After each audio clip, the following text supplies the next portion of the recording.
guys, there's something that occurs in Germany that is pretty normal to most Germans, I think, that I think is wildly crazy and strange. And when I first heard about this, I was confused as hell. And I kind of still am. And now I'm kind of dizzy as well.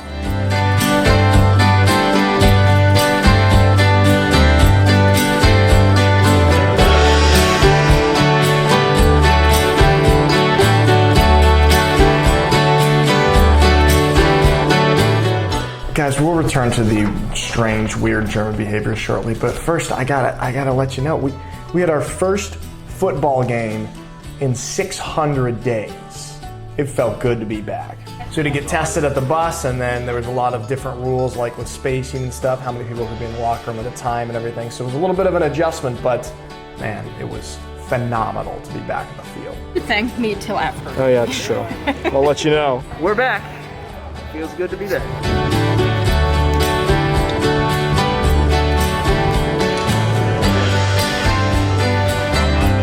About an hour till kickoff. Cody's doing his hair in the sink, and You're looking pretty. we're getting pretty excited / nervous. Yeah, looking good. My favorite play of the game was certainly when I blocked a punt and Cody picked it up and ran it in for a touchdown.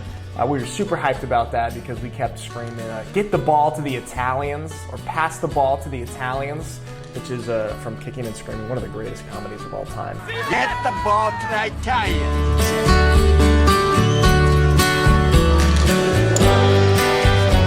Got the ball to the Italians. So we kept screaming that. It was pretty fun. Another cool play was the double pass connection between these two guys right here, John and Yannick. Pretty cool play.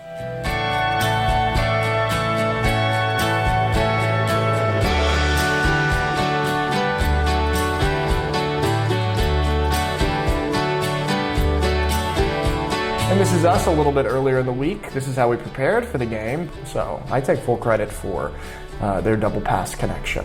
And then of course Rude Jude with a beautiful touchdown catch, per usual. But man, it was just so freaking fun to be back on the field and to play real live football again, to like be tackling people again.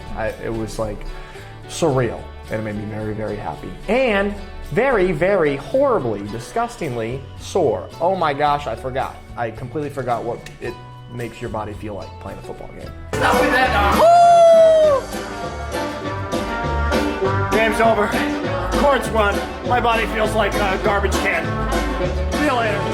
Guys, if you're an American, sit down, okay? Take a seat. I don't want you fainting when you hear this information, all right? I guess they say that moving is like one of the most stressful things in life. It's like up there with like getting a divorce or something.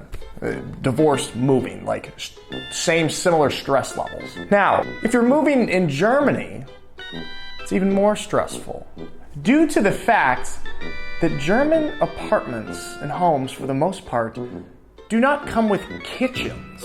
Here, a kitchen is something that you bring on your own. Like an apartment will come with just rooms, and then it's up to you to put in a kitchen if you want. Now, if you're moving from one apartment to another, or one home to another, you take the kitchen. You take the kitchen sink. I don't even know, how would you do that?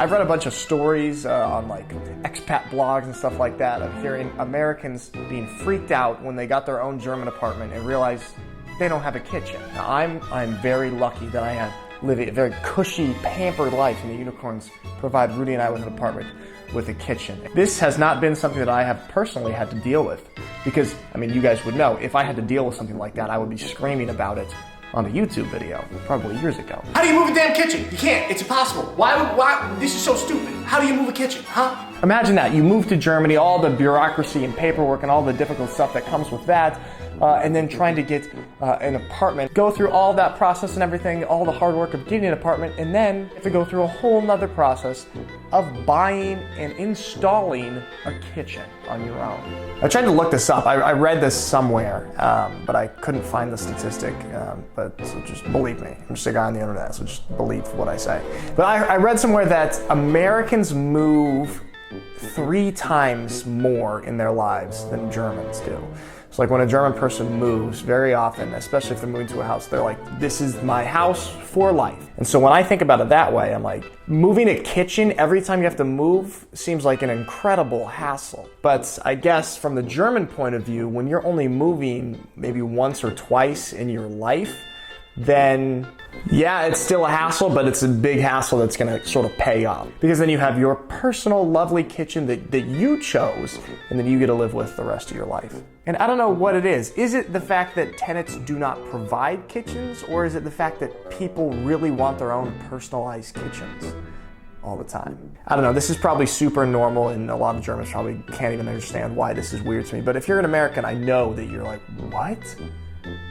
Why do they do it like that? So that's kind of how I'm feeling, and I have no idea why I thought of this today. Maybe it's because Cody and Speedy are moving. Maybe that's it, but I don't know why this is in my head today.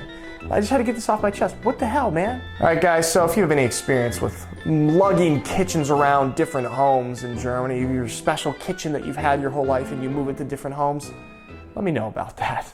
All right, guys, that is all for today. Thanks for listening to my rant about German kitchen culture. Appreciate it.